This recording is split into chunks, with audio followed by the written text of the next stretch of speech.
balikan natin kayo. Yung pera ako yung natuloy sa tao. Ganun pa man, kung ang purpose ko yan ay talagang para lang lumubog si Diwata, para lang tapatan si Diwata, para lang ipakita niya sa lahat na mas mayaman siya kay Diwata, tayo, naghanap tayo ng paraan paano maituloy po yung libreng palisan. Wow. Yung issue na yan, Gusto naman talaga yata kayong patayo ng parisan. Huyo, Pakulubit.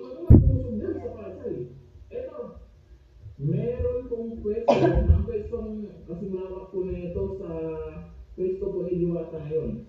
Sa mga supporters ko ni Francis Leo Marcos, yung patuloy na niniwala sa kanya, yung supporters niya na naiwan dyan, kasi marami na pong umalis dyan.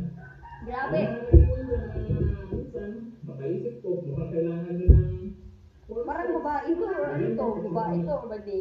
Haba yung buhok, no? Idol niya to din si Diwata, kaya pati ako, idol mo pala yan lahat si Diwata. Pati na si ano yung kasama niya, si Yabagis Vlog, idol mo yun si Yabagis.